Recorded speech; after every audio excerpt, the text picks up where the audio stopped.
Good evening and welcome to another edition of Money Talk with Melanie. I'm your business diva, Melanie Collette, and very excited to be with you once again. My guests this evening are Wesley Berry. He is a radio host and best-selling author. He's going to talk to us this evening about big things, have small beginnings. That's the title of his book, Learn to Play in the Big Game. And specifically, I'm going to talk to him about a couple of things. I'm going to talk to him about work-life balance, and I'm also going to talk to him about vocational school, because that's one of the things that he's done. I can't wait to talk to him this evening. Welcome to the Facey Chat, Mike Vestner, Bill Poss, Doug Poss, Gus McKay, Kenneth McClinton. Welcome to the Facey Chat. Also, I am super duper delighted that I'm going to have my brother from another mother, Mayor Timothy Donohue, with me this evening. I am so excited that I'm going to have him on. Yes, all is well, Mike Vestner. I was off today, so I am good and relaxed. I don't know where that feedback is coming from. I have to figure that out. But I'm super excited that I'm going to have him on the show this evening. I'm stoked. And I was off today. Ron Edwards, welcome. I have a brand new Ron Edwards notebook tonight, which I'm always excited about that. And as you all know, I don't listen to Ron Edwards notebook until you guys actually hear it on the air. They are always so good. So I'm excited. I'm excited about that. You have a brand new Money Talk Minute tonight as well. So it's going to be a good night. But my brother from another mother, Mayor Tim Donohue, is going to be on the second hour, and I am. We know each other way too well, but I'm excited that he's going to be on. Juanita Battle is in the Facey Chat tonight, so I'm just excited. It's going to be a good night, and I was off today, and I'm good and relaxed and wired for sound. And I just want to highlight my coffee mug, a Valentine's gift from one of my fans of the show who loves me so much that he shut down the government for me. Now that really is true love. Thank you so much for my Valentine's gift, Mr. Kevin Stuckey. I appreciate that so much. Yes, Lisa Gerald, you finally caught me live. And while I am talking about gifts, I want to thank one of my sponsors, John Campbell. Thank you so much for this lovely sponsor gift. I want to thank you for my celebration bar, John Campbell. And if you have not checked John Campbell out, he is one of my show sponsors here at Money Talk with Melanie. Check him out at Cards for Biz Now, at Cards for Biz Now. That's the number 4 BIZ now at gmail.com. Make sure you check him out. And by the way, if you did not see this, your girl was on the front of a regional paper. I don't know if you guys saw this. The Press of Atlantic City is a regional paper, but I was on the front page. This is the front page. We have a lot to cover, okay? But this is the front page of the Press of Atlantic City. This is the picture. It's also online. And the headline says, Republicans who are Black say diversity in politics is vital. That's not what it says online. It says something different. It says something like diversity is a complicated topic, which it is. So check it out. It's posted on my Facebook page. But so there's that going on. I wanted to point that out. And by the way, if you want to know whose fault it is I'm so deeply involved in politics, the one and only Timothy Donohue, Mayor Timothy Donohue, who's going to be on in hour 6, that this is his fault, by the way. You have him to blame for me being so heavily involved in politics and in the Republican Party. I was a happy conservative independent before he came along.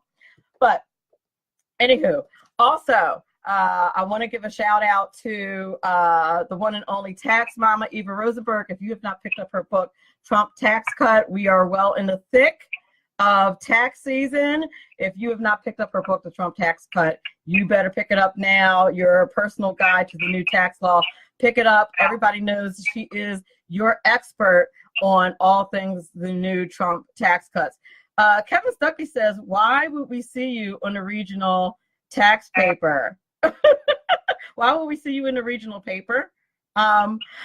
Because I was at a meeting with the mayor, and I was actually at a meeting with the mayor covering something for Ken McClinton, who's in the Facey Chat, who is the creator of Money Talk with Melanie.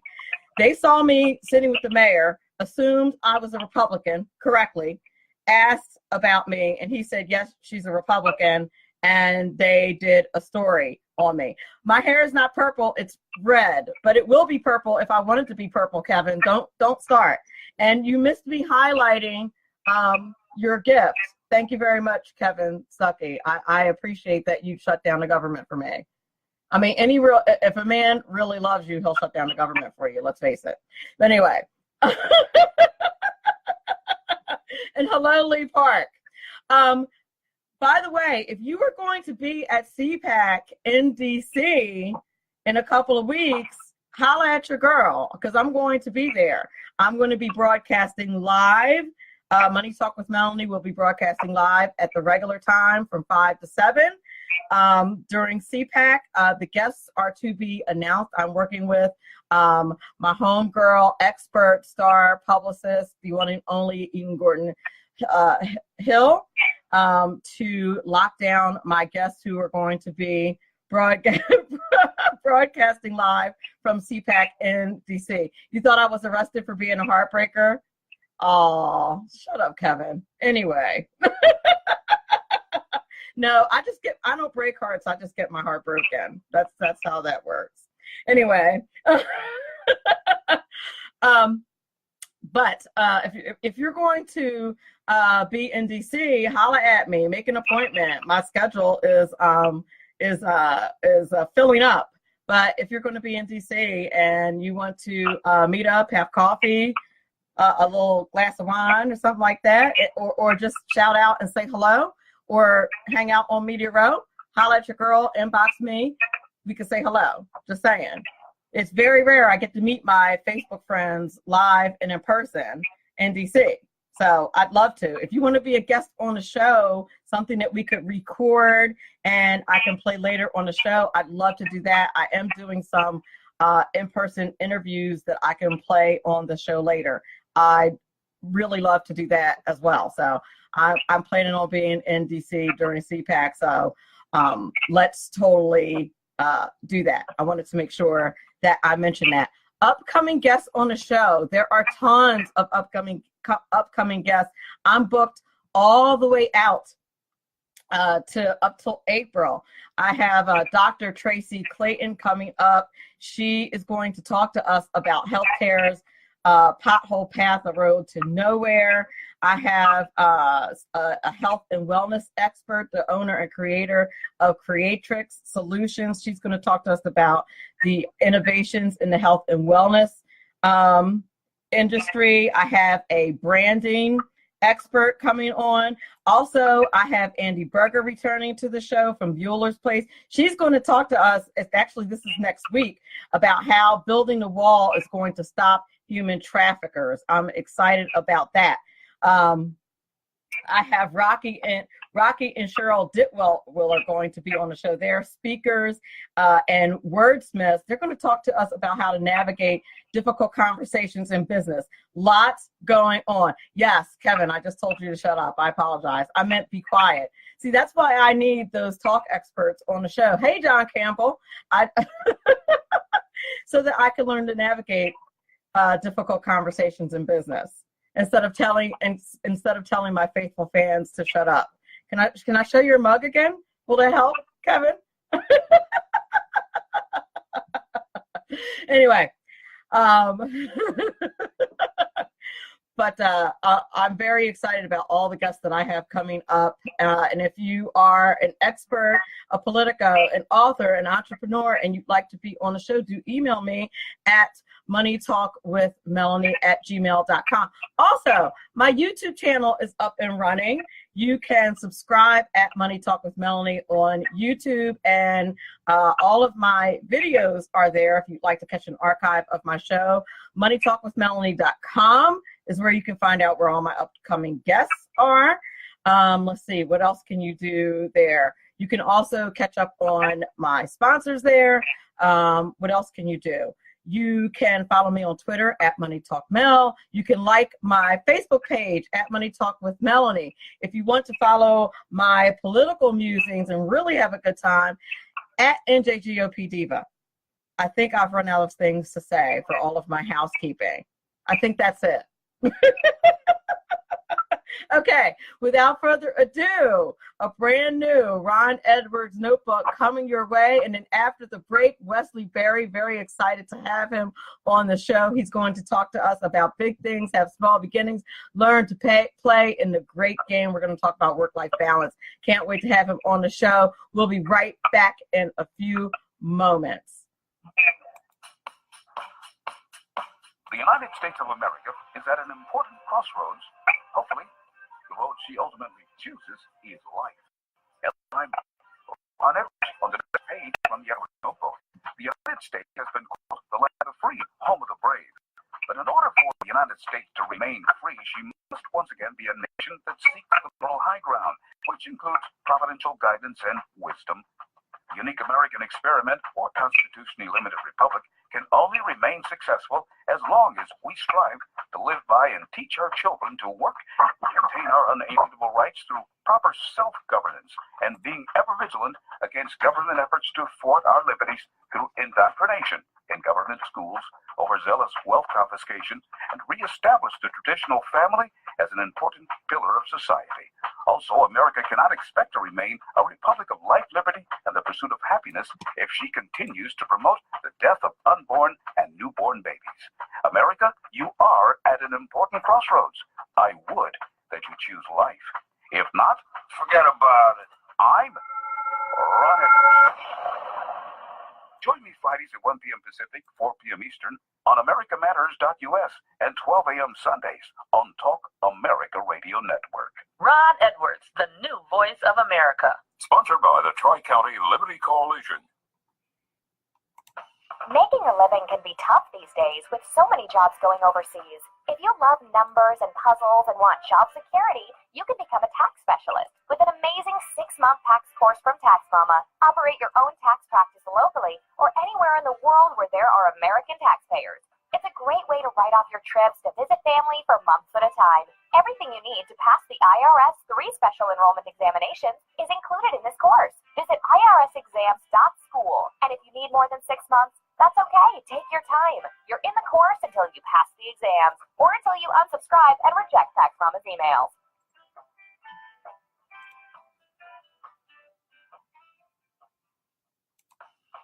Right now, you can get the credit you deserve. Just visit MrCreditRepair.biz. Let their expert credit repair specialist remove late payments, charge-offs, collections, even old bankruptcies fast and easy. That's MrCreditRepair.biz. Why go anyplace else? Increase your credit score today. At Mr. Credit, you always get a quality service all at our everyday discounted price. Stop getting turned down for cars, credit cards, or even new homes. Visit MrCreditRepair.biz today. That's MrCreditRepair.biz. Your credit repair is our #1 priority. We're back. You're listening to Money Talk with Melanie. I'm your business diva, Melanie Collette. A little bit about my next guest, who is the one and only Mr. Wesley Berry.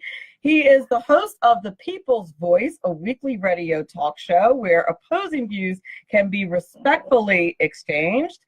Through the years, he's provided consulting services for over 40 businesses, served as the headmaster of a state-licensed private vocational school, and worked as a licensed real estate agent, having participated in over 30 commercial transactions. He's collaborated on designing sets for both ABC and CBS television shows, has appeared as a guest on several talk shows, and has been interviewed countless times by broadcast and print media. His many media appearances include NPR, Wall Street Journal, the London Times, Entrepreneur, and Time magazines, Fox News, Neil Cavuto, Geraldo, and John Stossel. He has received many honors and awards and holds memberships in several organizations and sits on various boards. And he's very active in the Freemasons. And without further ado, Wesley Berry, how are you this evening? Great. How are you? I'm fantastic. Welcome to the show. Is there anything that I left out that you'd like my audience to know? Only that I spent a lot of time in New Jersey when I was young. Oh, really? You poor thing. You have my condolences.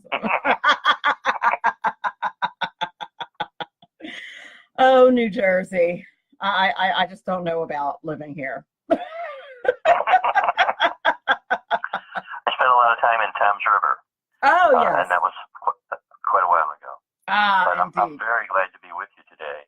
And I'm excited about a lot of things, but I am really excited about my new book that's out, Big Things Have Small Beginnings, because it's been getting really nice reviews, and it's been on the top of the bestseller list at Amazon since the 1st of December when we released it. But it's interesting to hear that so many people really need to understand how important it is to take care of those little things along the way so that the big things can happen.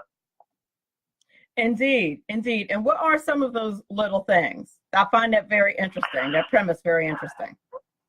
Well, you know what? One of my favorite parts has to do with, people have wishes, and people give wishes a bad rap, but, almost every idea or every adventure starts with just it being a wish. And sometimes all you have to do is take that wish and write it down to change it from this floaty thing into a real goal. And you'd be surprised if you've got a wish that's worthwhile and one that involves you and something that you can execute.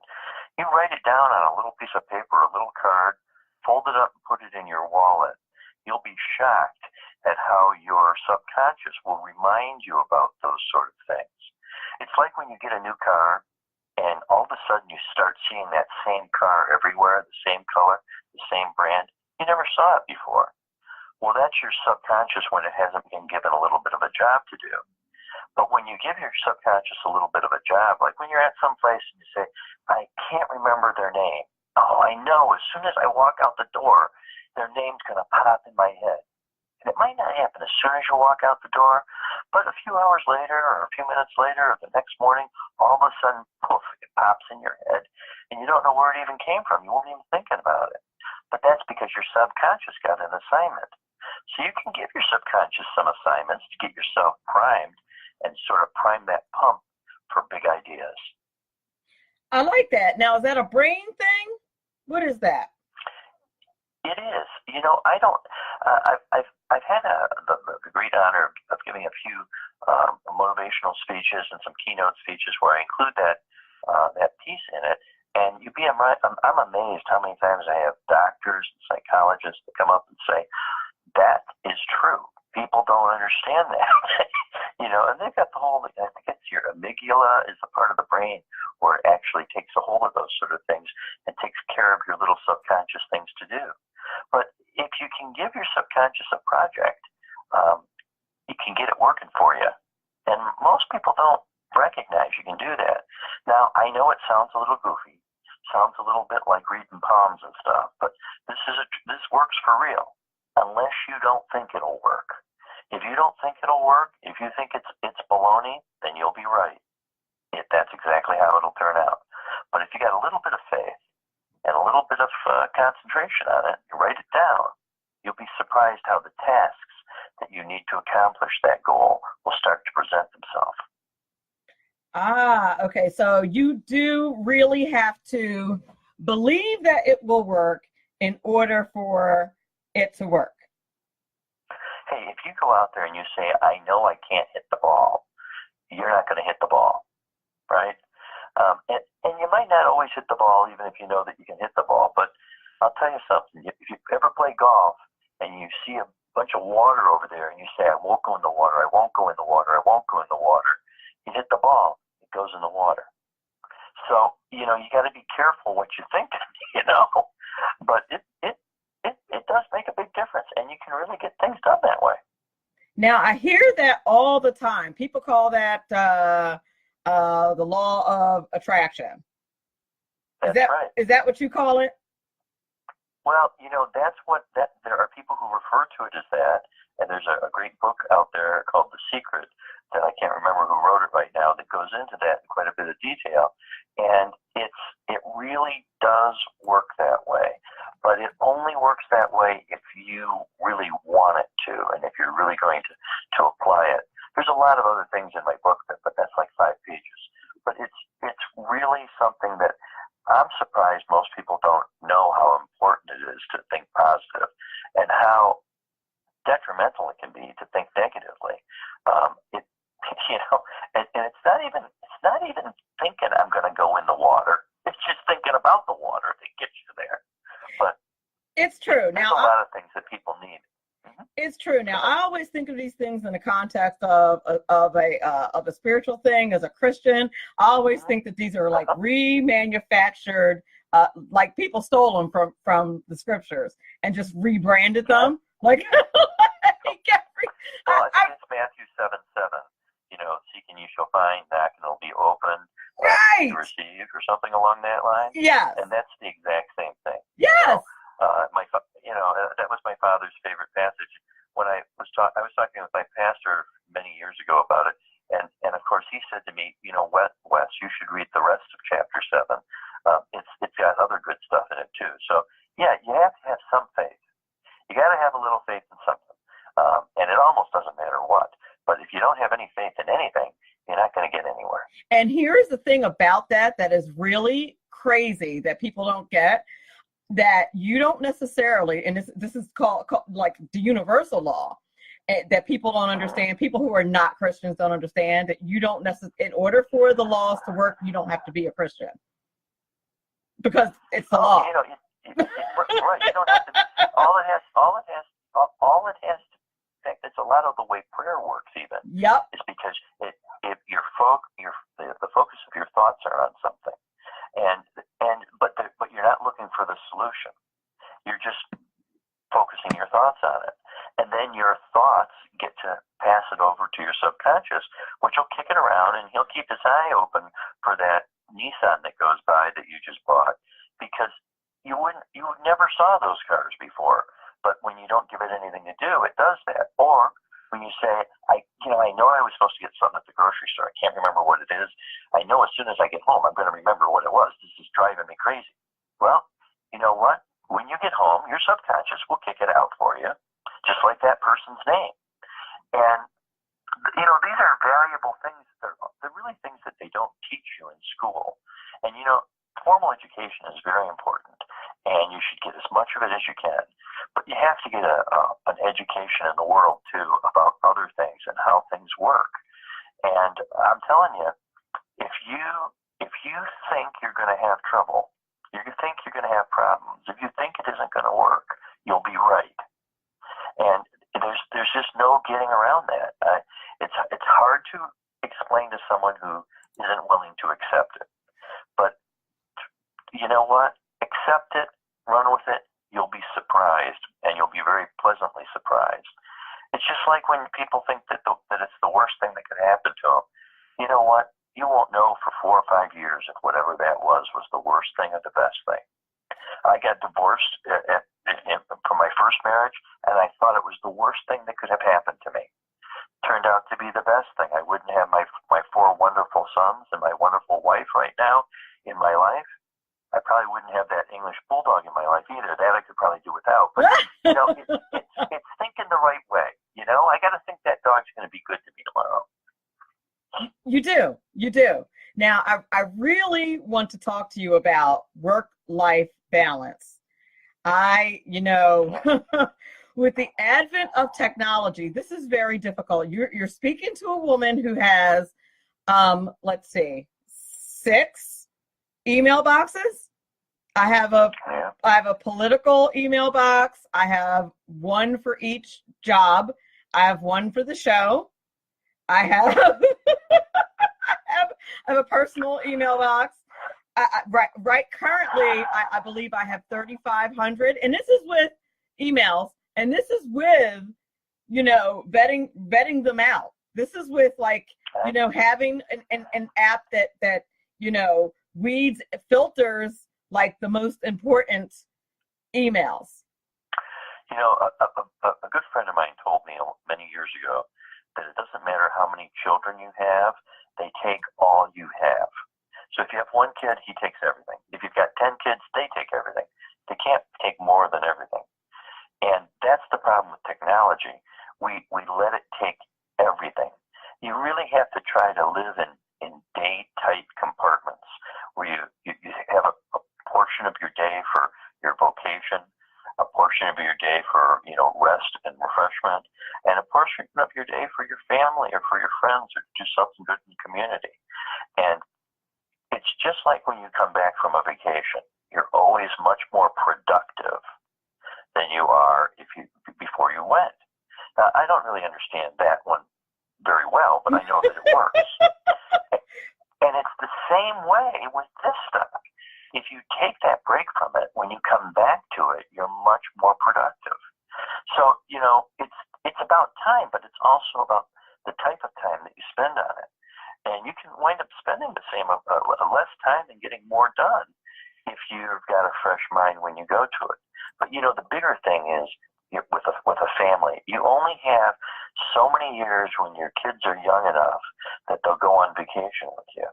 And if you don't take advantage of those opportunities in those years to spend the time with them, to make those memories, boy, that's something you got to do. So it's in the daily methods as well, but it's also in what time it is of your life and when you have to make sure you're spending the time on the right things. That's true. Now, I find that is hard to do as a single person with no kids and no husband. Mm-hmm. I never know what balance is. Because I feel like if I'm not working, I feel like if I'm not working, then I'm not being productive. Well, you're the one who started the spiritual conversation. So can you start with just one day a week, maybe Sunday, where you leave work alone? Well, that would be a good start, you know, and it's worked out for a lot of people for a long time.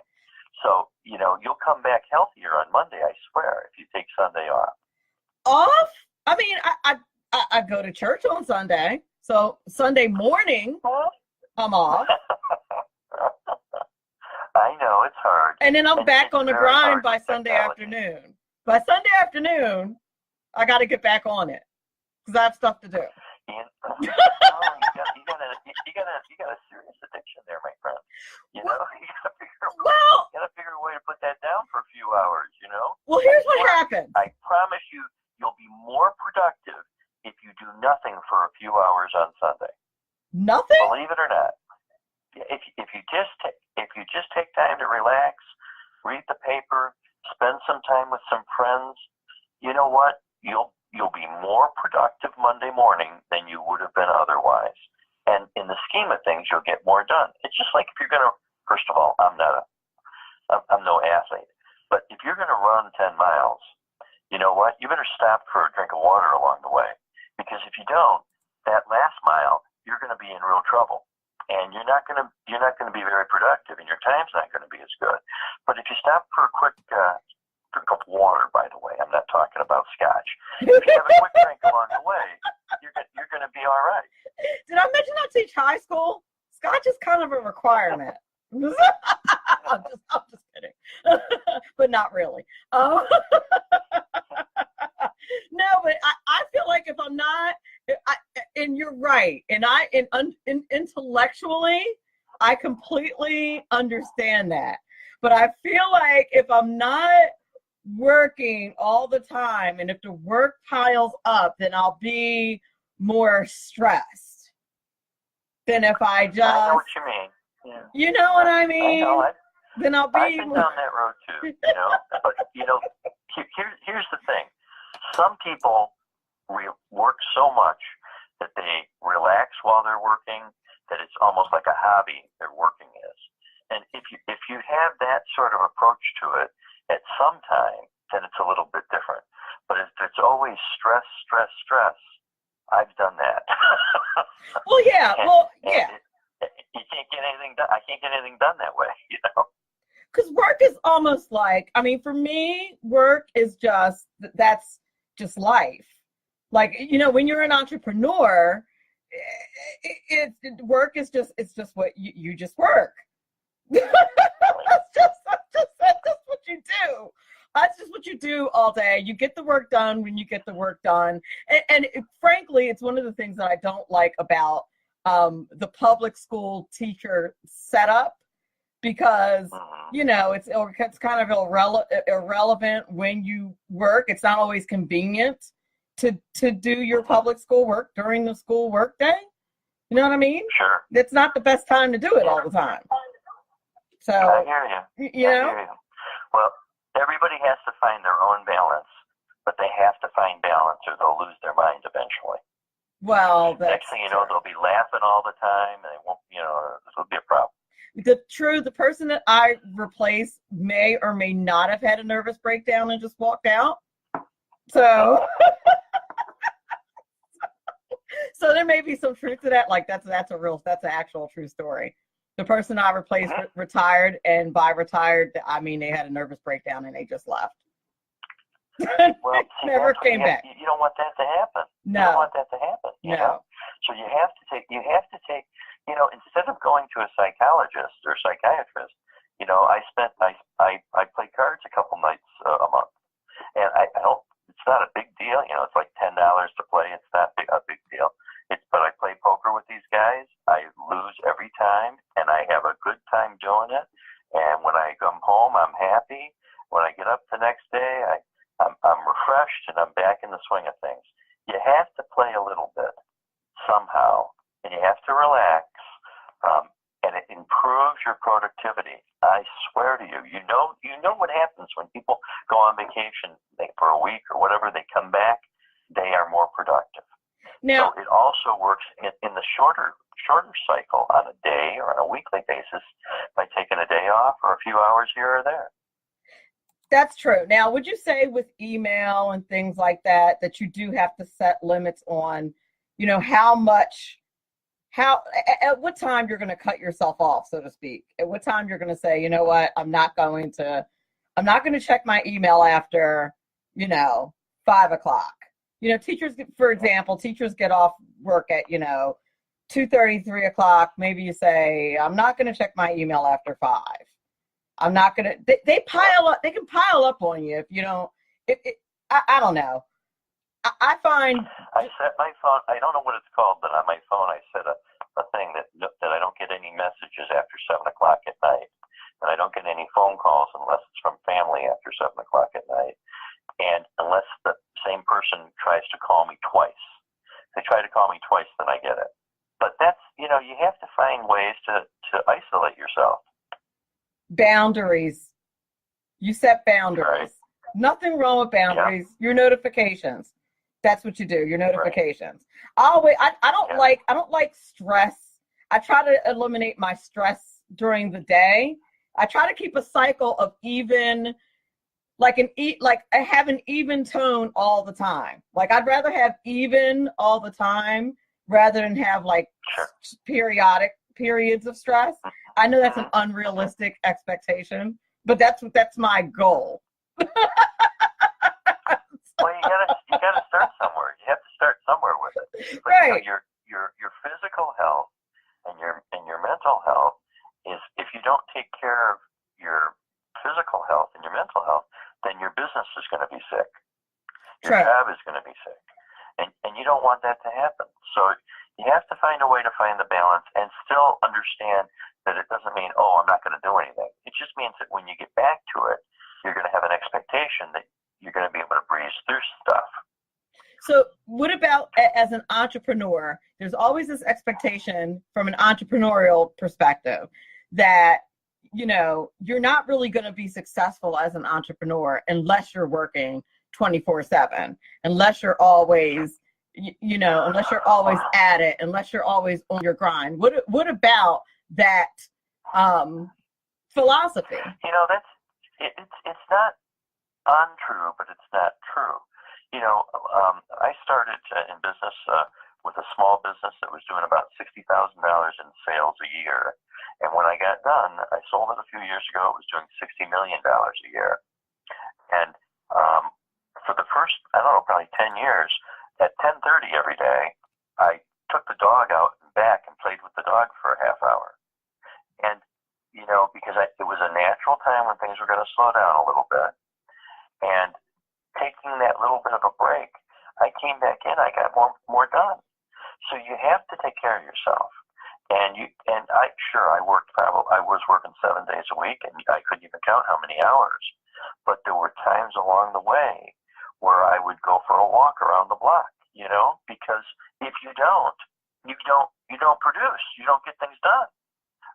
So, just like, you got to sit down for a meal, and that's not always eat while you're standing up walking around. It's easy to do that, but you can't do it all the time. You won't be productive. You'll hurt your business if you don't find ways to recuperate along the way.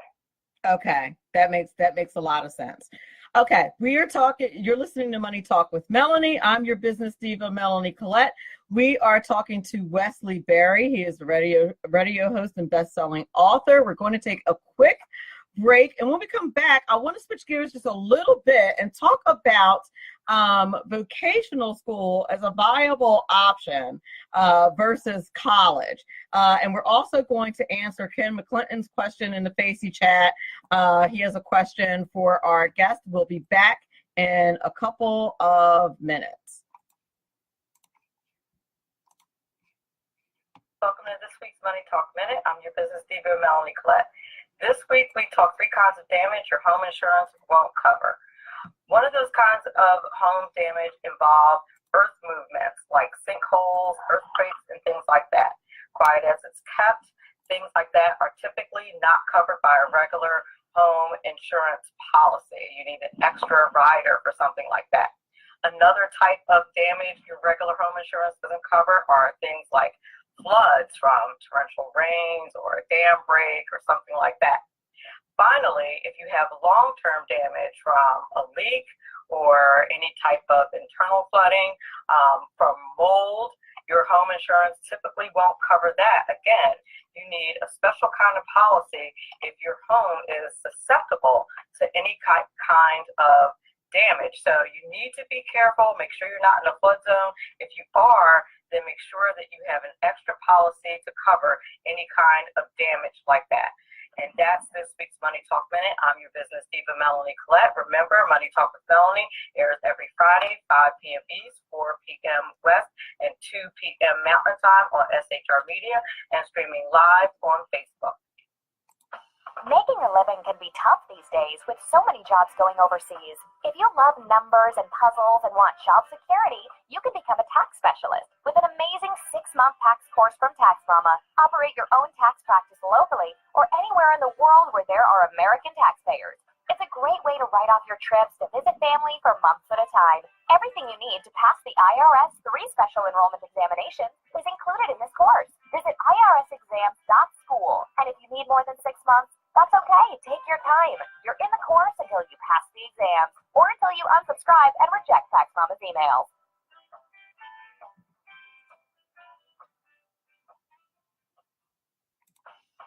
Right now, you can get the credit you deserve. Just visit MrCreditRepair.biz. Let their expert credit repair specialist remove late payments, charge-offs, collections, even old bankruptcies fast and easy. That's MrCreditRepair.biz. Why go anyplace else? Increase your credit score today. At Mr. Credit, you always get a quality service, all at our everyday discounted price. Stop getting turned down for cars, credit cards, or even new homes. Visit MrCreditRepair.biz today. That's MrCreditRepair.biz. Your credit repair is our #1 priority.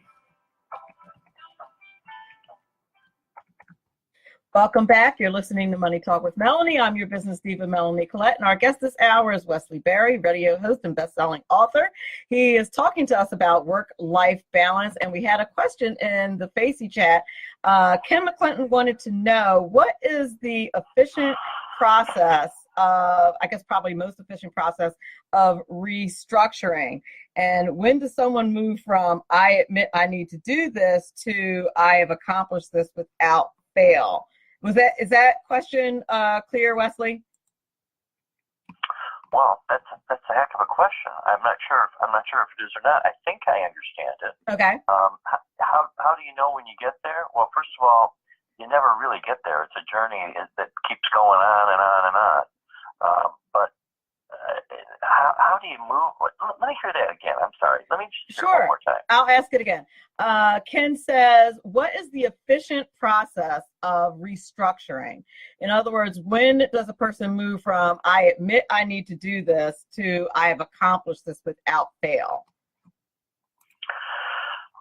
Well, how do you move from there? The first thing you have to do is you have to write it down. I mean, that's like number one. You have to write it down, and sometimes you have to have a mental focal point, whether you take a rock and you write the date on it and use it as a paperweight on your desk, and you've made a decision that from this day forward, I'm going to change that behavior and accomplish what I want to accomplish. It takes usually 21 days from the time if you want to change an actual behavior. So it's hard work. And if you want to change like the way you think about something or the way you handle something or the way you treat people, you have to really concentrate on it real hard for that 21 days. And if you do it successfully during that time, usually it'll stick. But, it's hard to say when you can make the decision that you've accomplished it. You have to have confidence, but you also can't have arrogance. So it's difficult sometimes to get the right balance between the two. I would say that when other people recognize that you've accomplished it, that's when you've accomplished it. And until then, you're still working on it. Ah, that's a really good answer. I don't know if Ken's going to be able to handle that one. I'm just kidding. Ken is my former boss. So that's... Uh-oh. I don't know. He might be my boss again. I don't know. We're working together at CPAC in a couple of weeks. So it's going to be, that's why I didn't reveal that before you answered the question intentionally. I'm very slick that way. You like that? Yeah, well, that's good. Yes. That sounds like that's going to be a big opportunity for you. Have you been at CPAC before? I have been at CPAC before. I've worked with Ken at CPAC before. And I am actually very, very grateful that Ken included me in this upcoming project that we're working on together at CPAC. It's very exciting. It's going to be a good thing, actually. Wow, that's exciting. Yes, Ken is another big brother of mine. God has blessed me with several, and Ken is just another one. Yes. So everybody has to have those big brothers or mentors. Sometimes they come in your life and they stay for a long time. Sometimes they breeze in and out. But those mentorship relationships are critical in a successful enterprise of any type. Indeed. And for some reason, God has seen to it that I have many who look over me and try to guide the wild that is Melanie. That is the business diva, and Ken is one of them, and for that I'm grateful. So, but that doesn't mean that won't stop me from listening to your wisdom and trapping Ken into a corner on my show. That doesn't mean it won't stop me from doing it. I'd love to talk a little bit about what we discussed before we came on the air about vocational schools, because I found it interesting that you ran a private vocational school as part of your background. And you and I talked a little bit about how, that I thought that college was not necessarily the end all, the be all as far as, success was concerned. That vocational school was certainly a viable option to a person's success. Deontay Johnson's in the house. I want to give a quick shout out to him in the Facey chat. How are you, Mr. Johnson?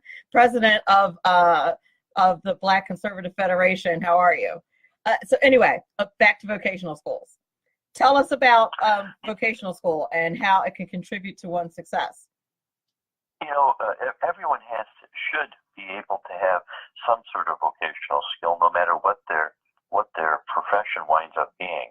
Because if you don't have the appreciation for actually doing things, it's hard to understand how other people have to get them done. So there's that component. But not everyone is cut out for college. Not everyone has to go to college. If you have an opportunity to, you certainly should take advantage of the opportunity. But it doesn't mean that you shouldn't get some vocational training as well. And it gets a bad rep. It's like wishes. Wishes have a bad rep too. But everything starts with a wish. Well, having some vocational skills, whether you use them or not, are just as important. I think that really if more people learned a little bit more about leadership and success and how to get there and rhetoric, they'd be much further ahead. I think that a lot of people would be better off with going to a Dale Carnegie course than going to college. But you need to get what you need, and everybody has different requirements. Indeed. Now, why do you think it is that vocational schools get such a bad rap? Do you have a theory on that? I don't know if I really do or not, but I mean, I think that everybody is driven towards, doctor, lawyer, Indian chief type thing. and that if you're not, that you somehow haven't been successful in what you're doing. I was not able to go to college. I wish that I had been able to, but I got thrown into a very, very, very small family business at an early age, and I had to do what had to be done. But the reality is that my assertiveness and determination served me much better than just an education would have. And, I got involved in some vocational education as a result of that. Then I opened a vocational school, and I had a lot of people who went through those courses and wound up opening businesses up or becoming active in those industries. And, they were very successful as a result of it. But, too many times people think that success is measured by how many dollars there are.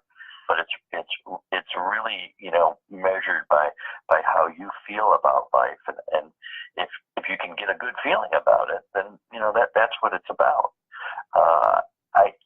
I wouldn't say that somebody goes and gets a 4-year degree and they get a fine arts degree and then they don't use it for anything.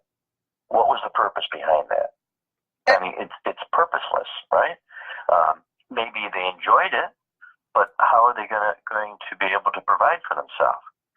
So, you've got a lot of degrees nowadays that don't have any vocation that's attached to it. And that's a real problem for people. You're not going to, if you can't make a living off what you're going through college to do, why are you going? It's very true. I have a student right now. Right now I'm teaching discrete math, foundations of computer science. And one of my students has a degree in baking. I didn't even know you could get a degree in baking, but I digress.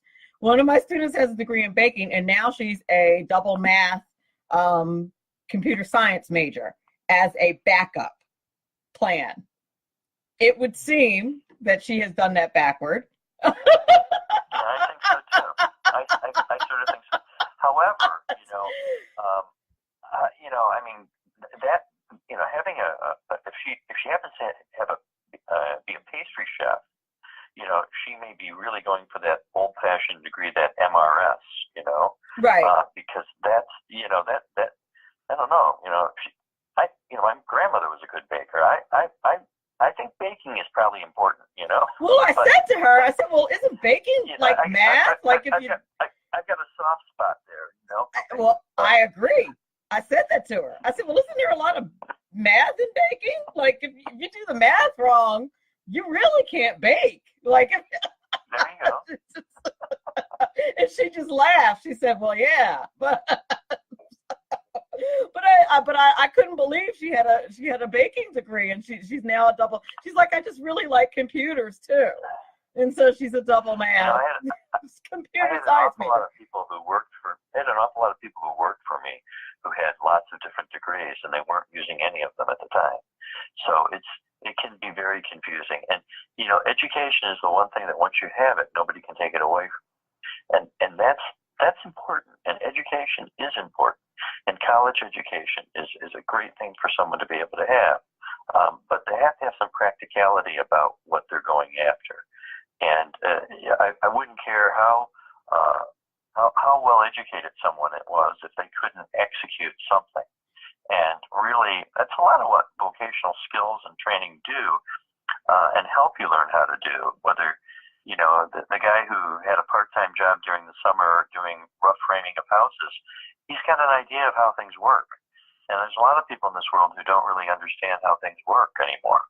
It's true. It's true. And it would just seem to me that electricity is going to be around for a while. Like welding is going to be around for a while. Plumbing, things that are going to be around for a good while. Like there's no end in sight to any of these areas of our lives. So why would we discourage kids from going into these areas, these vocational areas? I don't understand. And now there's a shortage of people in these vocational areas. Nursing, same thing. Like these are vocational areas where now there are shortages because in public education, we've been discouraging kids from going into these areas, and it does not make any sense whatsoever that we've been doing that. So I just wanted to make sure that we touched on that when I saw that in your background, that we talked about that. Sure. Please tell people where they can get your book, where they can contact you for public speaking and the like. Sure. Well, my website is Wesley Berry, Wesley, Berry, BERRY.co. And you can buy books there too, but you can also pick up a copy of Big Things Have Small Beginnings on Amazon or BarnesandNoble.com or Books A Million or any of those places. And it's available as an ebook, as a paperback, and also as an audio book right now. And where can we listen to your show? Does your show stream? I'm sorry, what? Does your radio show stream live anywhere? You know what? I'm taking a couple weeks off right now. Okay. But it does stream live on my Facebook, and it's available on there. You can see some past episodes. And in fact, the show that I did last week, we've had almost 30,000 views already on it. So there must be something good about it. I'm not sure what. It is. I do enjoy it. That's why I mentioned it. You have a lot of likes and views and stuff. I looked you up. Show prep, man. I did. That's why I mentioned it. So I wanted to make sure that I include my audience in on it, and I will definitely post a link to it when I post the podcast, and I'll tag you. Oh, that's great. That's great. I appreciate it very much. I certainly will. Thank you so much for being on the show today. You did a fantastic job. Very beneficial to my audience. I can tell by all the activity here in the stream that my audience enjoyed you as well. Many great, fantastic comments. Thank you so much for being on the show today. I hope you'll come back.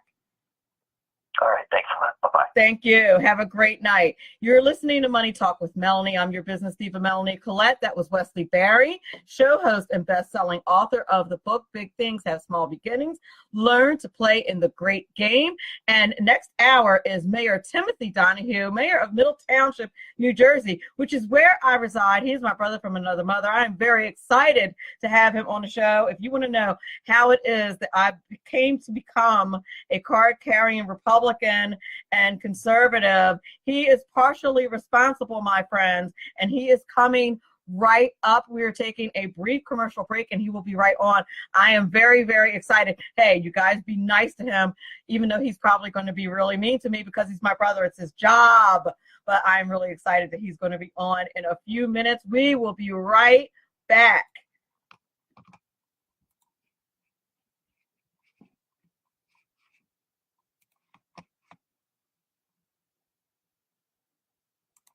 Making a living can be tough these days with so many jobs going overseas. If you love numbers and puzzles and want job security, you can become a tax specialist with an amazing 6-month tax course from Tax Mama. Operate your own tax practice locally or anywhere in the world where there are American taxpayers. It's a great way to write off your trips to visit family for months at a time.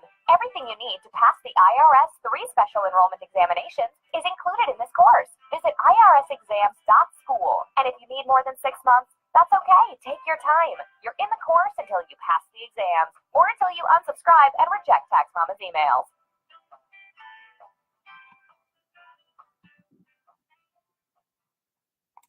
Conservative media done wrong.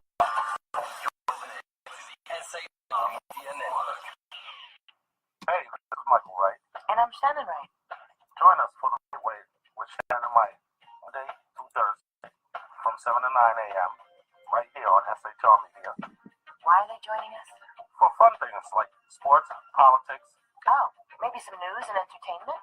and all kinds of other things. Money and recipes and events? All kinds of stuff. Yeah, so join us Monday through Thursday, 7 to 9 a.m. here on shrmedia.com.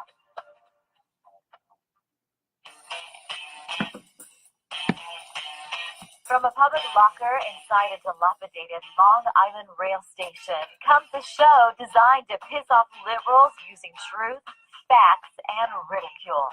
The Lid Radio Show, featuring the conservative voice from the People's Republic of New York, the Lid himself, Jeff Dunitz. Tune in every Wednesday at 2 p.m. Eastern, 11 a.m. Pacific on the SHR Media Network. Go to shrmedia.com. At Lid Radio, we fight for the truth, justice, and a good kosher T-bone. If you don't listen, Hillary Clinton might sneak into your bedroom in her housecoat late at night and blame you for her election loss. It's the Lid Radio Show with Jeff Dunn.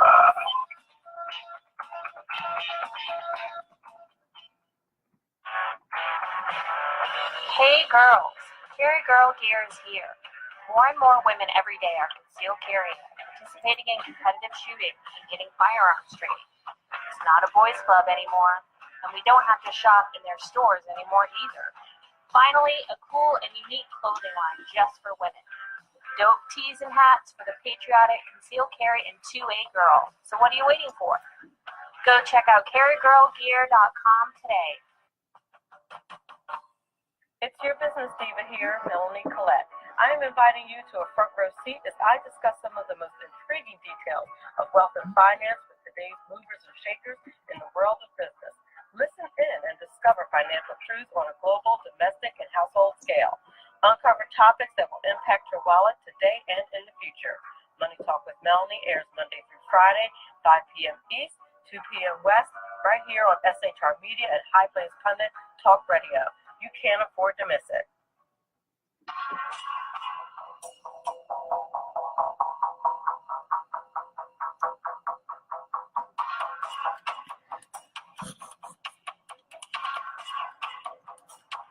New show on the SHR Media Network, Sackheads Against Tyranny.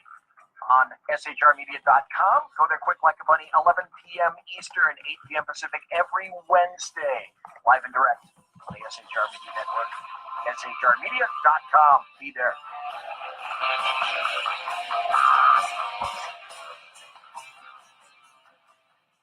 For 50 years, I've seen the American people blinded by corrupt politicians, lapdog media, and deceptive Islam.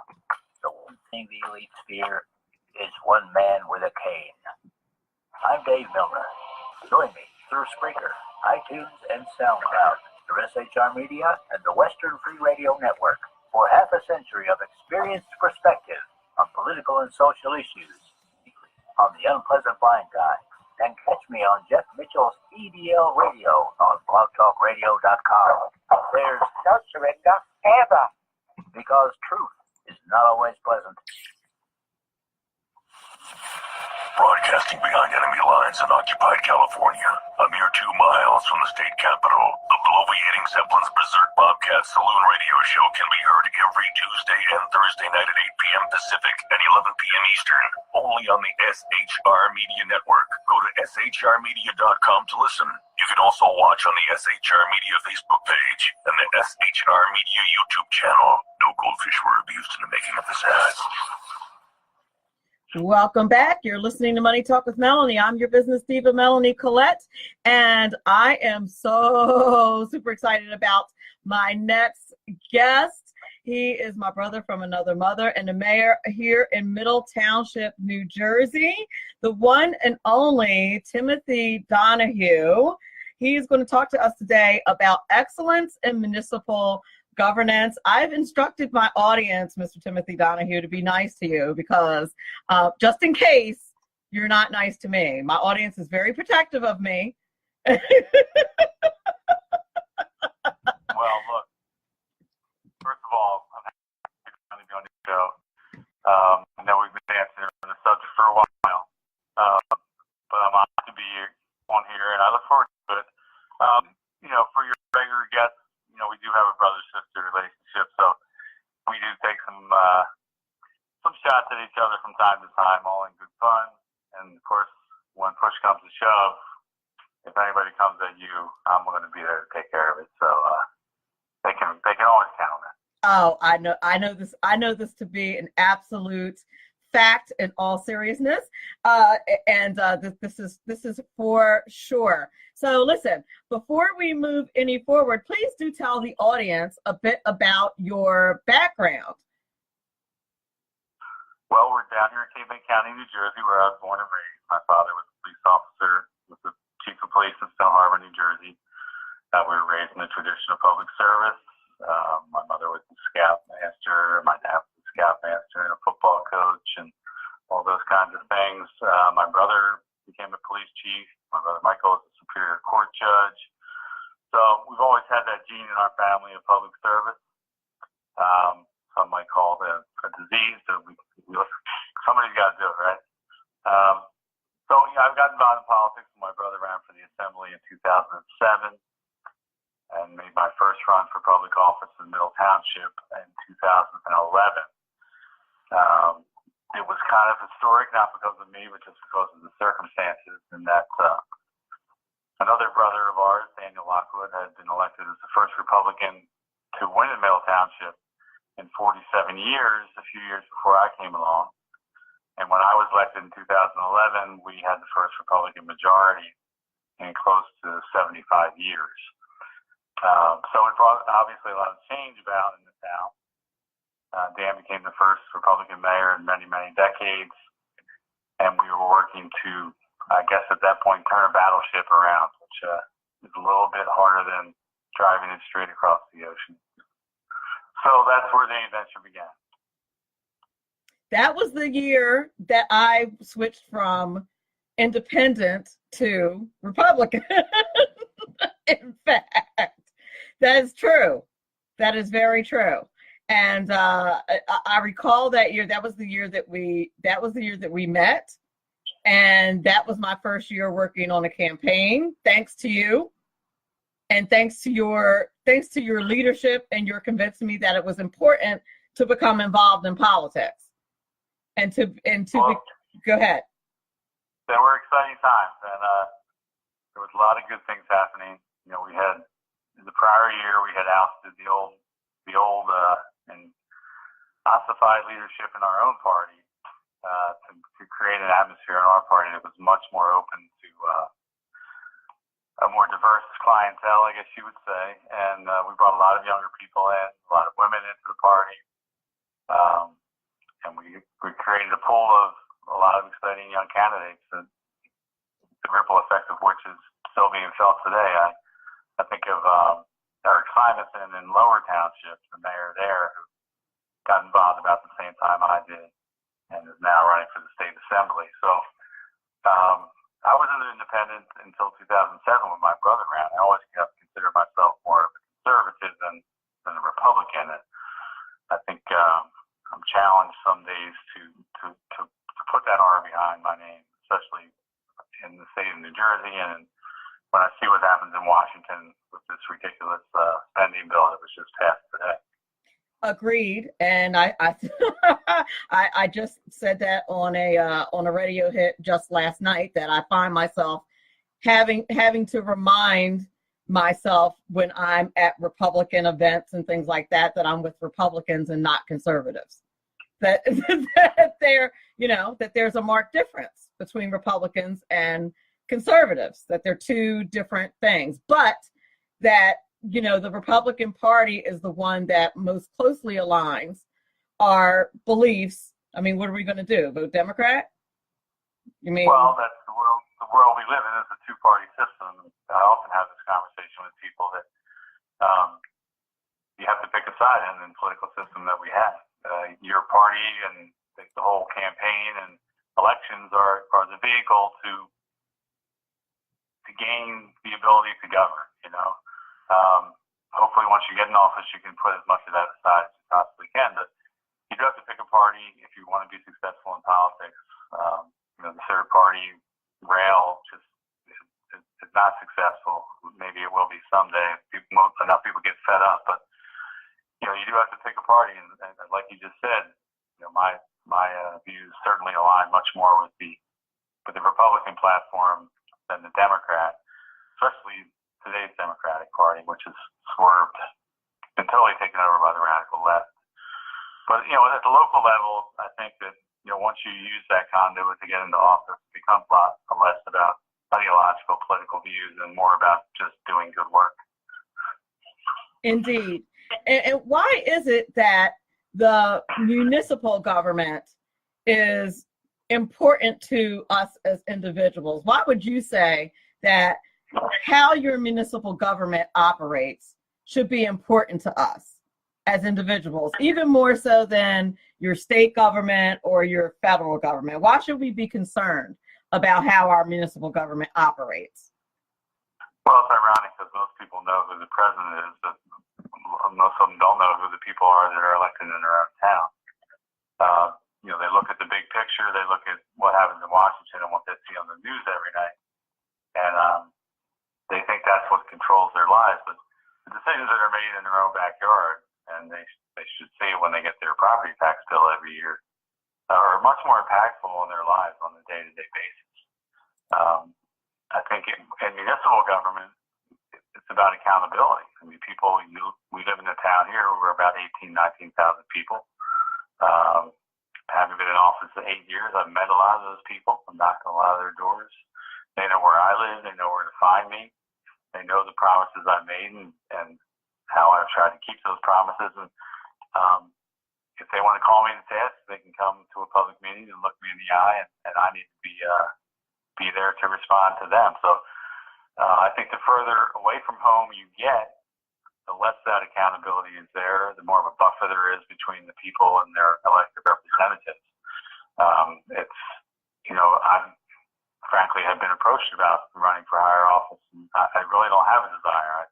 Why would I want to go to Trenton and be in a super minority with basically no power in one of the most corrupt state capitals in the country, when I could be here in an elected body of 3 people, with a lot more say in the future of this town and a lot more accountability to the people that elected me. It's true.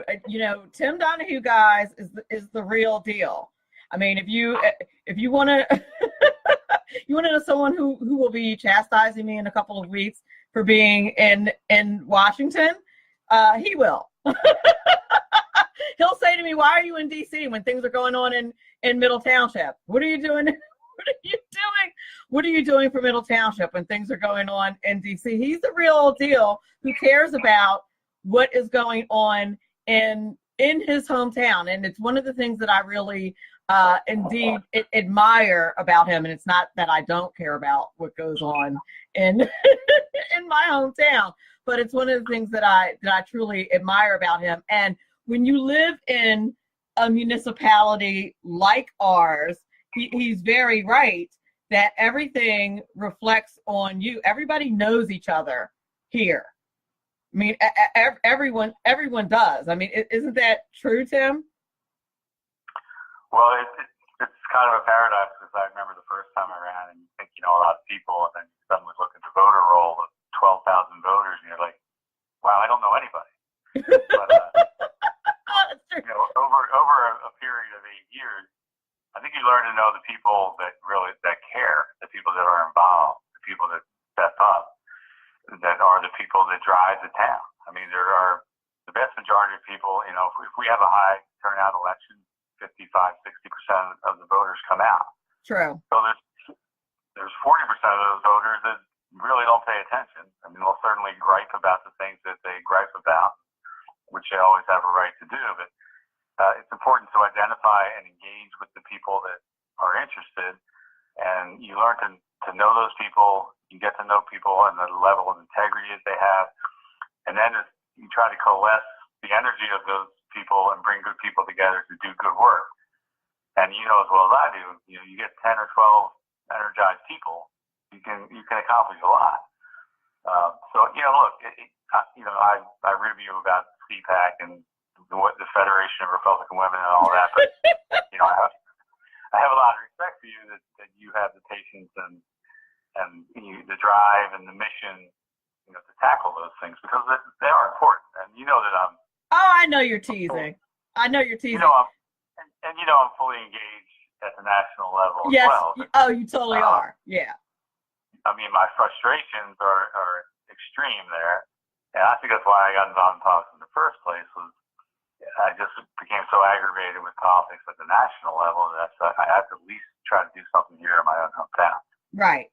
Your frustrations, listen, your frustrations are legitimate at the national level. You're frustrated.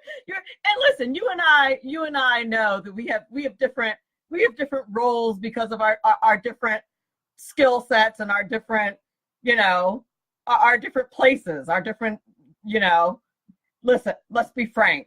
I have different, you know, blessings, if you will. different roles that I can take on a national level that you can't necessarily. So, you know, I have different things that I'm trying to do. So, but you know, and it's your fault I'm in the Federation to begin with. But let's not forget that. I'm an enabler to your addictions. I know. Exactly. But listen, I want to talk about how in the world you maintain fiscal sanity on a municipal level in New Jersey. Every other day, we're reading about a new tax. We have Governor Murphy, for God's sake, and every other day we're reading about some new tax that he is inflicting on the state of New Jersey. How in the world do you maintain fiscal sanity here in our town with all of the taxes and all of the new fees that we have in the state of New Jersey? It's got to be frustrating as an elected official, and it has to be a huge challenge. Well, look, you know the saying, there's nothing new under the sun, right? So what we see happening here in New Jersey has already happened in New York, and it's already happened in Illinois, and it's already happened in California. A lot of it was implemented by Barack Obama when he was president, and we all still know how it ends. It ends up with the states in financial ruin, with people leaving the states in droves, the taxes going through the roof, and yet people continue to vote for it and vote for it and vote for it. So one of my major frustrations is that people just don't grasp that this is a failed model, and that you're going to run out of money eventually. And as long as people have the option of going to some place that's more business friendly, more taxpayer friendly, that's going to treat people with more respect and give them the entrepreneurial tools they need to be successful, people are going to make that choice and they're going to leave. So what do you do at the local level? You do what you can, I guess. I mean, you learn to live within the parameters that are laid out there. You know, the state, the federal government, any money that they provide to you comes with massive strings attached. But at the same time, you can't turn your back on that money, because if you don't go after it, the town next to you is. And, you know, when people say, well, grant money, it's all tax money, you're right. All of it is our money. But you have to learn to play the game by the rules that are in place at the moment, and at the same time work to change those rules. So at a local level, my philosophy has always been a well-run town will attract and retain well-run businesses. So how do you do that? Businesses want stability. They want to know what the future holds. They don't like uncertainty. So you do that by creating a government that they can anticipate, that they can understand, with a flat tax structure that isn't going to go through the roof on a year-to-year basis, that has zoning and construction and planning functions that are predictable and consistent. There's a level playing field for people that want to open businesses in your town, that they see innovation, they see you working hard to spend their money wisely and reluctantly. So you do that within your bubble, and you do it in a way that hopefully pushes back some of those parameters. And at the same time, you have to try to engage with the elected officials around you to fight for the same principles at the local level, and to hold the elected officials above you in this hierarchy at the state and federal level to account for their actions or their lack of actions, really, more often. And lack of actions is true. And you hit on something really important in your comments, which is making sure that the policies are easy to understand. And I know that, and you and I have talked about this, usually post some meeting that we've attended, that a lot of the voters at large and constituents don't understand the policies that are in place. Even something as simple as who's in charge of what roads, when we're talking about construction, or, just the simplest of policies, who's in charge of what tax. I remember one year, you have some really innovative ideas of how to explain simple concepts to voters. I remember one year we sent out something to explain how taxes are paid, because things need to be simple to voters. Do you recall what I'm talking about when we sent out a pie chart to explain how taxes are paid? Go ahead. People live in the town, and so everything within that town is our responsibility, right? You're the mayor, you're the elected official, this is our town, so if I have a problem, I'm bringing it to you, which that's a fully understandable position.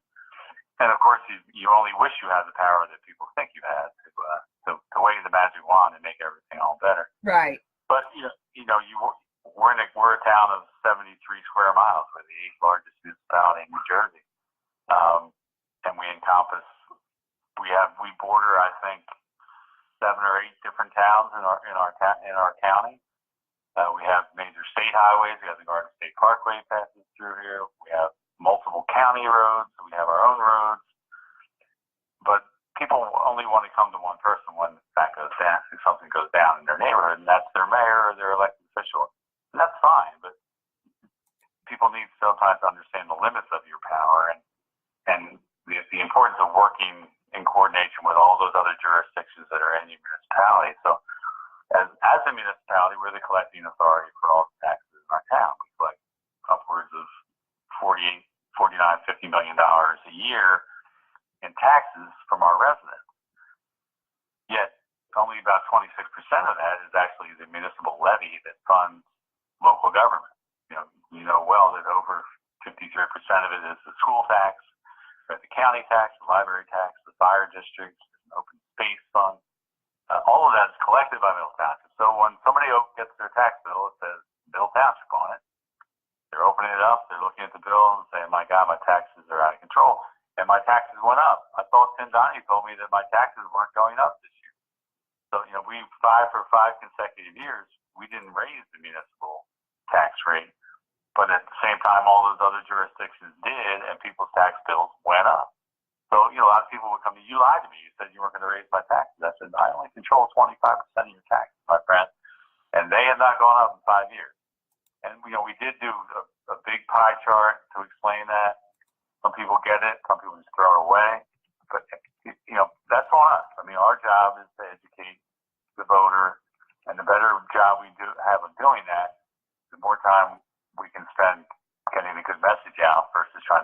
fulfill and explain our actions to people that they don't understand. So that's why public relations and public communication is so important. Indeed. And I think that that's one of the things when you have honest elected officials that actually want their constituents to know what's going on. I think that's the mark of an honest municipal official. I think that's a good best practice and excellence in governance, quite frankly. And I think, the dishonest, and if I might throw a little shade toward the liberals' way, I think they revel in voters not knowing what's going on with their government. I think you know what I mean? Well, it depends on the story you're trying to tell. I think the liberal progressive story, if they told the truth, AKA some of these newer elected members of Congress who are basically just being truthful about the intentions of their party. The only difference between AOC and Nancy Pelosi is, that now Cortez has no filter. And, Nancy Pelosi believes all the same things. Chuck Schumer believes all the same things. They just know that they can't say that out loud to the American people. So if you can't win on an honest message, then you have to be dishonest. And I think that's the biggest problem the progressive movement has. You think back to when Barack Obama was elected, the word progressive was rarely used. It was a discredited philosophy, going all the way back to Woodrow Wilson and that whole story. But all those people came out. They were always there, but they were operating stealthily and inch by inch, moving their agenda forward. And now they don't have any fear of repercussions. They believe that the whole country is on their side. When I believe it's maybe 20-25% of people that actually support that kind of agenda. But the mass media obscures and obstructs and distorts all that. So it's hard to be honest when you know that honesty is going to get you punished. But bringing it back to the local level, you have to believe in what you're doing. You have to be honest about it. You have to have a good story to tell. Why are you doing this? How are you framing this? I think what we try to do here is have a vision and have a narrative that we believe in. And then every decision we make should be based on advancing that agenda and that narrative.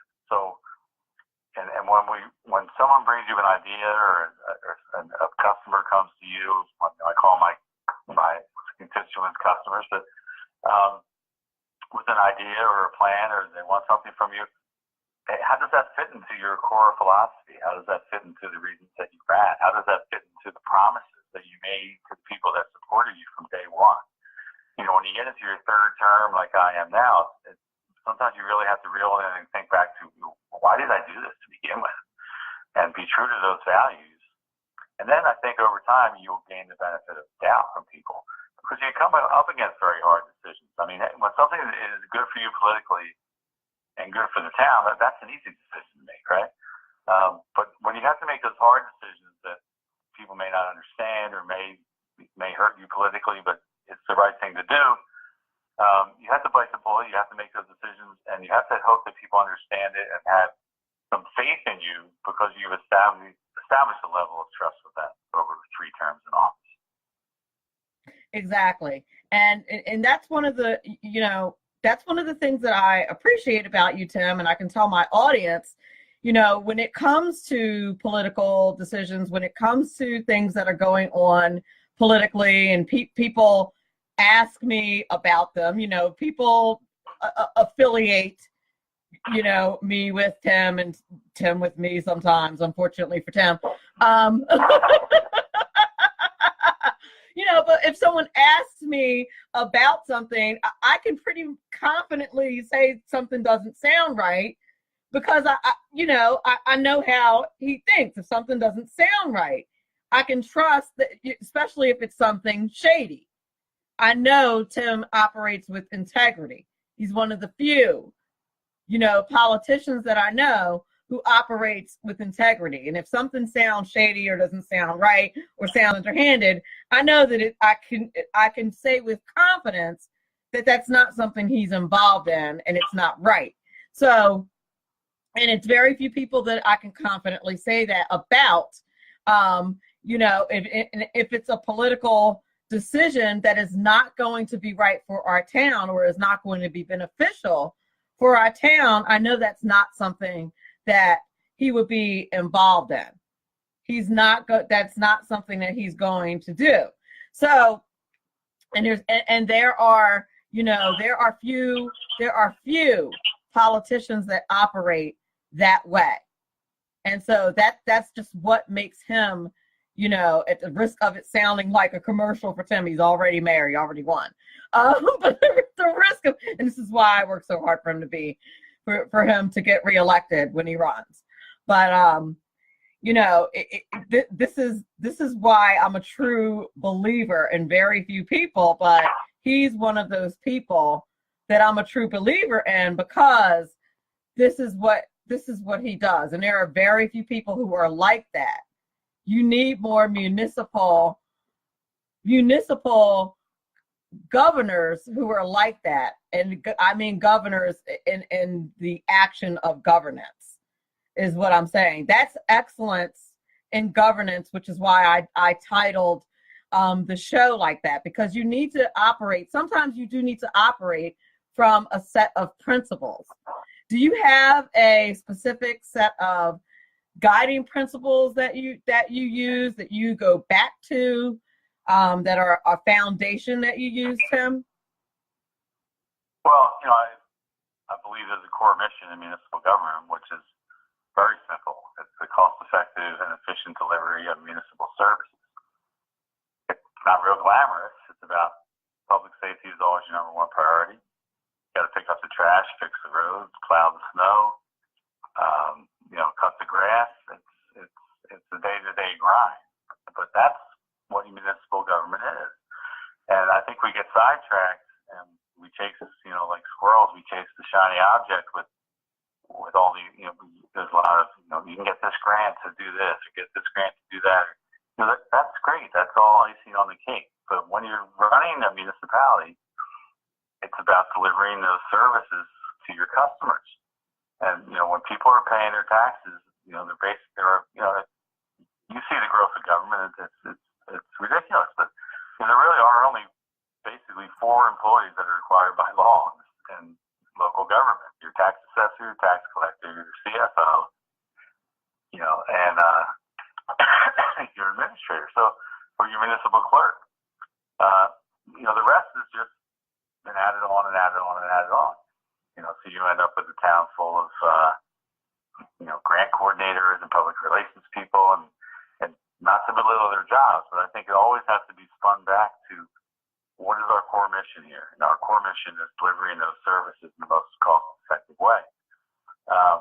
From a philosophical standpoint, it's about, I believe in smaller government. Do a few things and do them really well. And everything should be framed in that way. And then when it comes to the day-to-day decision-making, it's really what's in the best interest of the town. It shouldn't be hard for you to make decisions if you frame everything from that perspective of what's in the overall best interest of the town. So bring those decisions across my desk. A lot of it is about learning on your own. I mean, issues come before you, whether it be affordable housing or sewer development or wastewater, beach replenishment. None of us are born knowing these things, but as an elected official, you have a responsibility to dig into those issues, to learn them, understand them, not take the word of experts who may have very different agendas than what's in the best interest of the people. It's your job to do that homework for the people and to make decisions that are prudent, that are cost effective, and that really take long-term considerations into account. And I think in politics, that's one of the biggest shortfalls. People rarely look more than further down the road than the next election. And you said a lot in a small sentence. And what I want my audience to understand something about where we live. you know, Tim just said that you need to do what's best for the town. And when he's talking about our town, you have to understand that we have barrier islands where we live. Like when we say town, you're not just talking about, you know, a few streets and things like that. We have beaches and bays and city-like areas where we live. So oftentimes when you know, the mayor needs to make decisions, there's lots of research that needs to be done on all different kinds of landscapes. And I'm guessing that you did not come into office necessarily with all of that knowledge as to what is best for that town. So there's homework that has to be done. Am I right about that? Yes, the example I always give is the affordable housing issue. You know, when I ran in 2011, I never got one question about affordable housing, which is a very hot button issue in New Jersey. It's been mandated mostly from the liberal courts, forced down communities' throats. Look, we all want to have an affordable housing component in our plans, but very unrealistic, draconian diktats from you know, liberal courts around in Trenton and North Jersey. People have never been in our town telling us what we need to do, how we need to do it. So when I was elected in 2011, suddenly in 2012, there was a mandate we had to formalize all these affordable housing plans by July of 2012, or the state would come and seize all the money that we had in our affordable housing trust fund, which was quite a considerable amount in Township. So again, that's a good question. I never got one question on this topic, but I said this is a very important, critical issue that's going to shape the future of our town. And I hate to say it, but I'm probably an expert on it now, as much as I didn't want to be. But there were decisions that had to be made in a short period of time, and there was many competing interests. There were many consultants and lawyers and advocacy groups involved, all telling different stories. And you know, I think it's incumbent upon you as an elected official to sift through all that, to do your homework, so that when you know the deadline comes and you're up there having to make that final vote, that you're confident in it. And when people in the audience are challenging your decisions and questioning your the calls that you're making, that you're confident in the argument that you're making at a meeting, and that you're confident it is the right thing to do. And you know, and that comes with maturity in office. And you know, when I walk into a public meeting now, there's a whole bunch of people there, and other people are like, "Oh my God, what's going on?" I'm like, "Hey, here we go. Let's go. This is democracy in action." Because I'm confident that I've done my homework and that I understand the issues, and I'm far from perfect, but I know that I at least can inform people that are in the audience, and hopefully I learned something from them in the process. That's how the whole thing is supposed to work.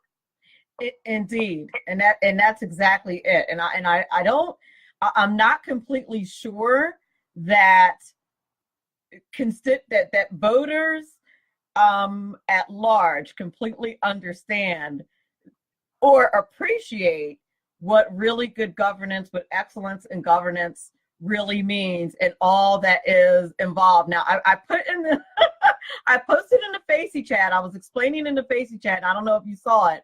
I was trying to help the audience to appreciate, and some of the people in the Facey chat, our landscape. And I said that I live 5 minutes from like 3 beaches, and that I live near wetlands, and that there's some cityscape.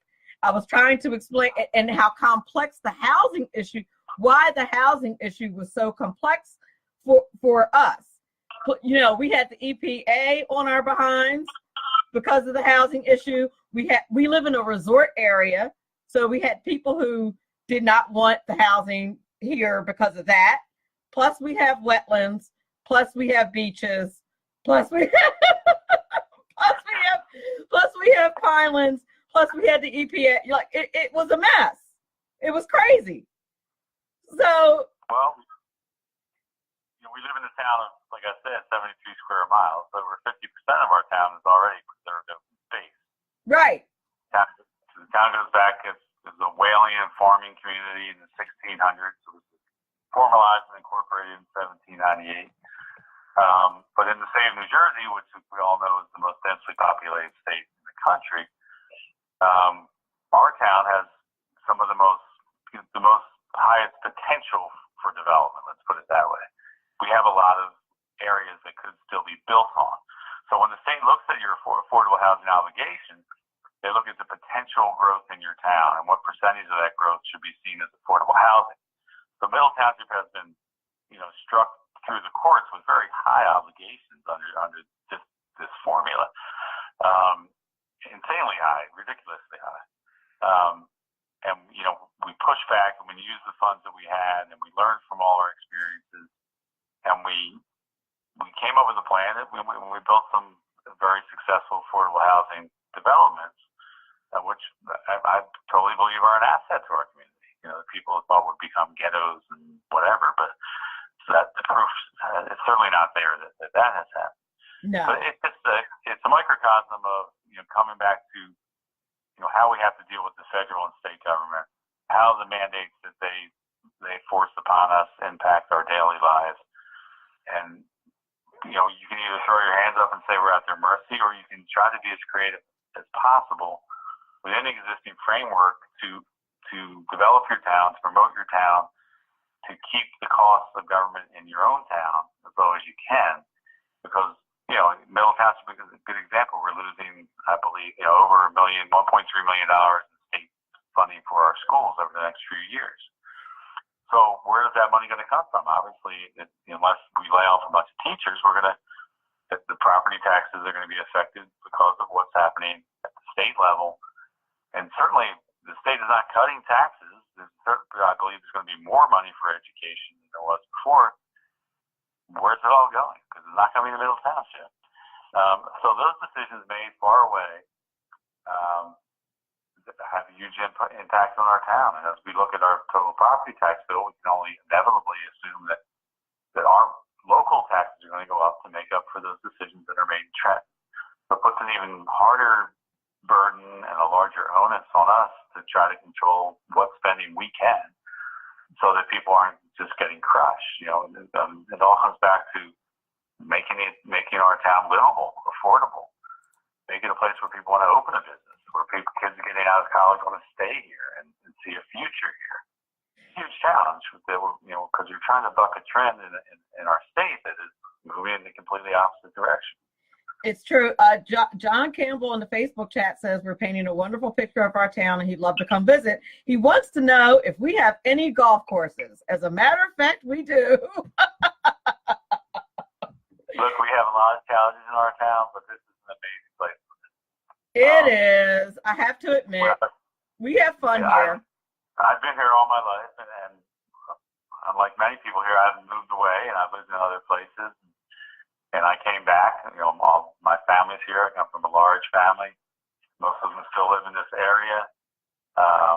We have a tremendous tourist economy. We live 5 miles from the beach, a couple miles from the Delaware Bay. We're half an hour from Atlantic City. We're an hour and 5 minutes from Philadelphia. I like to say we're Middle Township, and we're in the middle of it all, right? That's true. So there are a lot of great reasons to come here. It's a great reason to live here.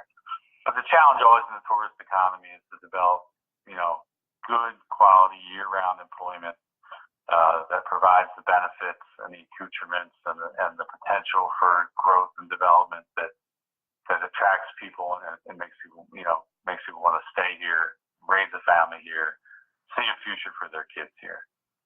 And then that's been the challenge here for a long time. And we don't give up on that fight. We certainly, I think for a long time, Middle Township didn't want to embrace itself as a tourist community. We're sort of, we're the mainland. We're the year-round town. We have, worked to turn that philosophy around 180%, because that's what Cape May County is. We're a tourist community, and billions of dollars move through here. We want those people to stop driving through here on the way to the beach and start spending some of that money in our town. And I think, at least I've noticed, I don't know if you noticed this too, Tim, but it seems to me that it's busier longer year round, even in the shore communities. I mean, when we go to the shore towns, if you go to North Wildwood and, on the weekends, they seem very busy to me. On the weekends when you go to Wildwood, go to restaurants. I was in Wildwood last weekend, and it was very busy. It was packed. I was at the Mud Hen last weekend. I went bowling last weekend, and I was at the Mud Hen, and it was packed. Well, a lot of that is weather driven this time of year, but I think every town tries to extend, what we call around here the shoulder seasons, right? Right. The early spring, the late fall, and I believe the county, especially under the leadership of Freeholder Will Morey, has worked very hard on economic development and to try to diversify our economy with local, taking advantage of the local assets we have as far as the oyster industry, the breweries, the distilleries, the wineries.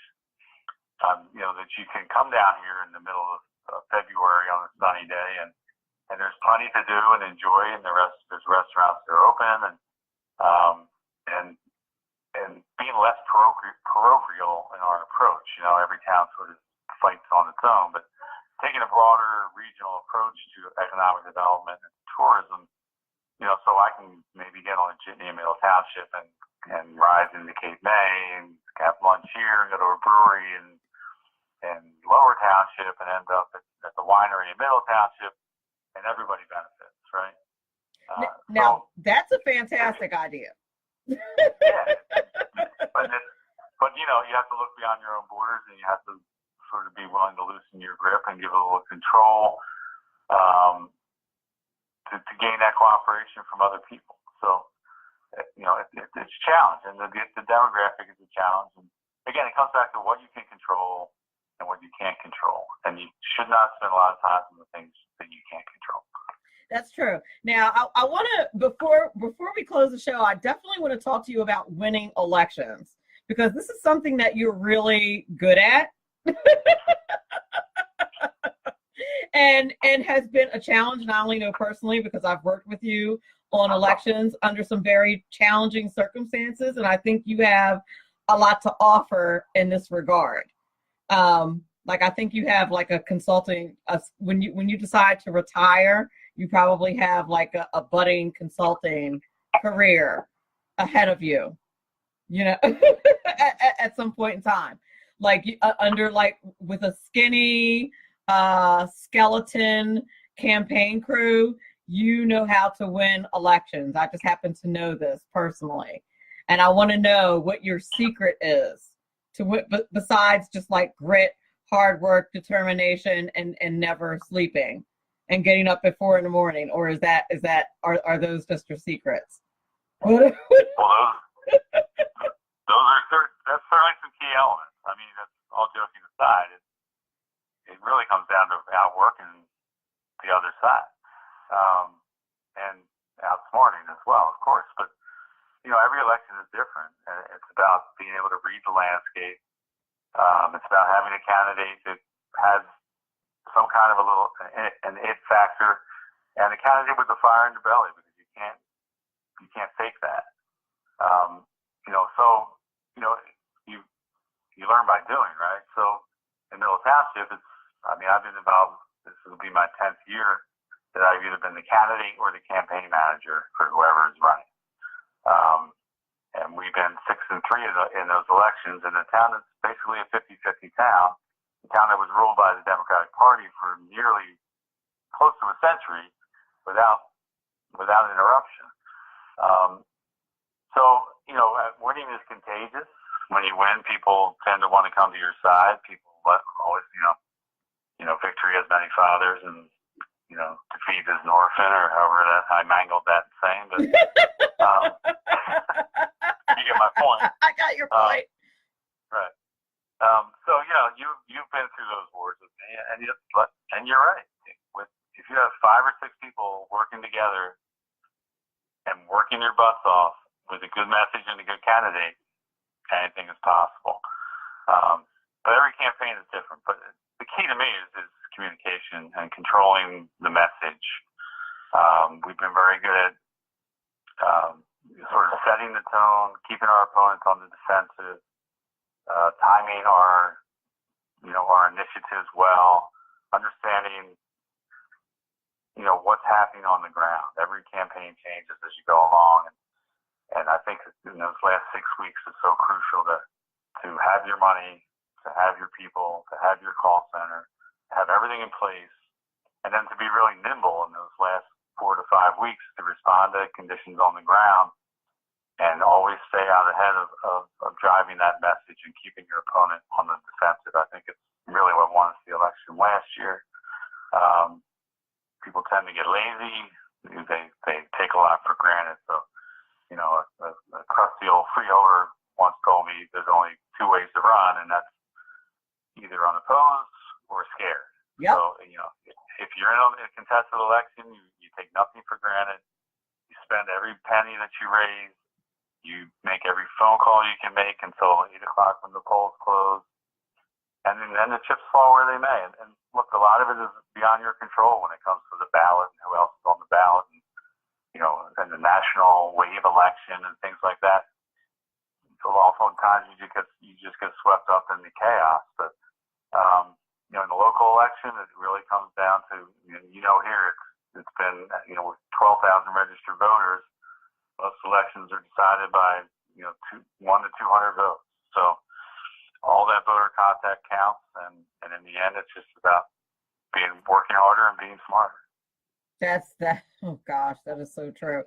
Somebody in the Facey chat wanted to know how our Marine didn't beat Bob Menendez. Do you do you want to answer? Do you want to touch that? Or what was it? Somebody wanted to know how our Marine did not beat Bob Menendez. If you don't want to touch it, I will. I'm glad to touch it. Look, you're in New Jersey. There's a voter disadvantage of 600,000. There are 600,000 more registered Democrats than there are registered Republicans in the state of New Jersey.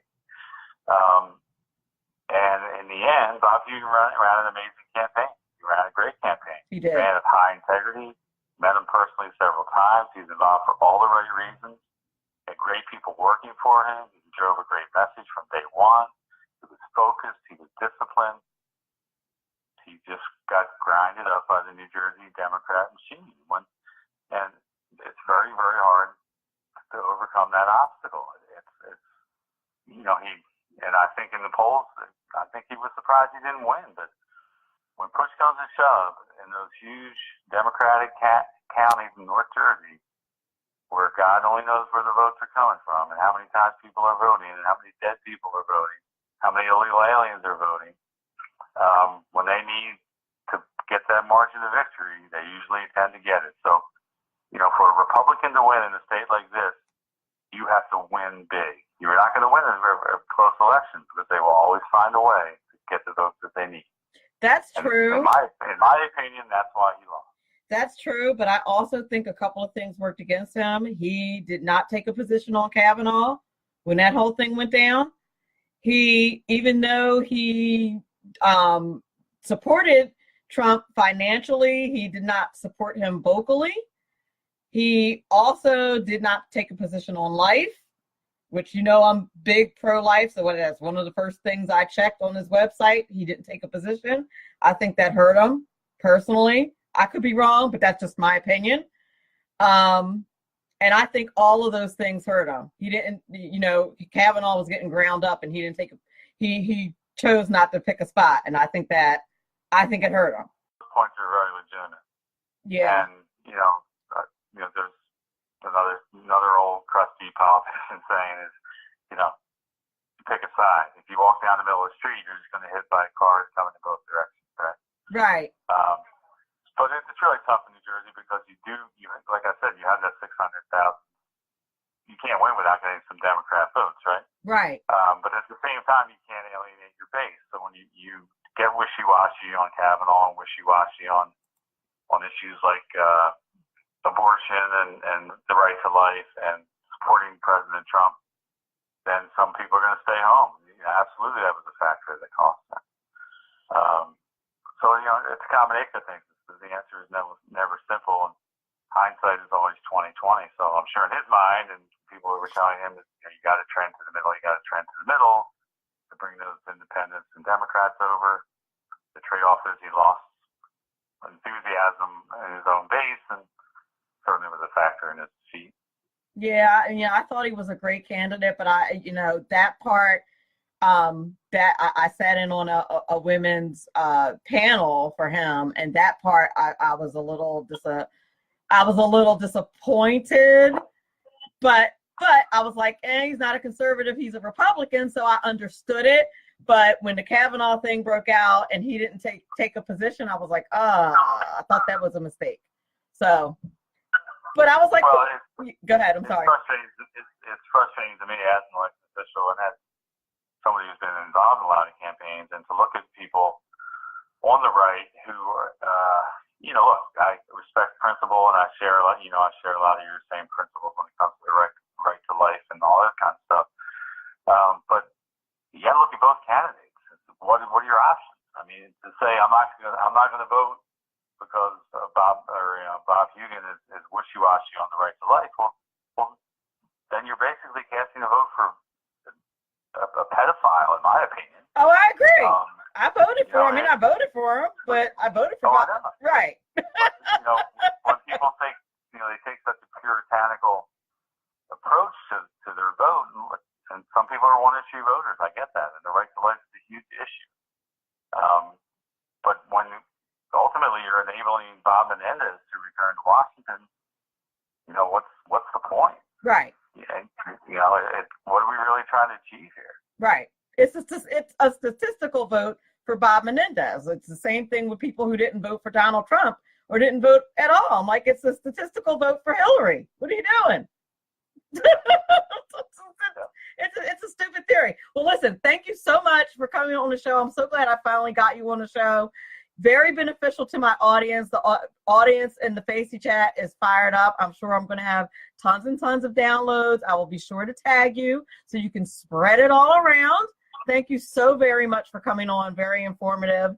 And I thank you. I'm appreciative. It was a delight, as always. Well, there's a lot of fun, Mel, and you've been there for this whole crazy ride with me. So it means a lot to look. We can talk about this for hours, and we get a couple cocktails, and we can go for a couple more hours.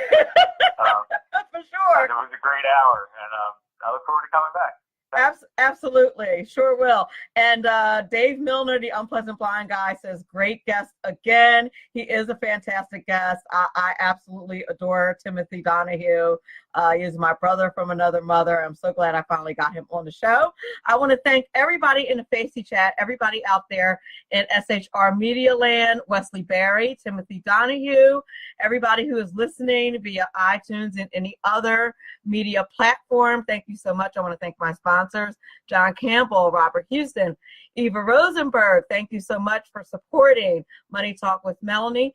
And remember, everyone, all of this is very important because after all, it's your money. Have a great weekend.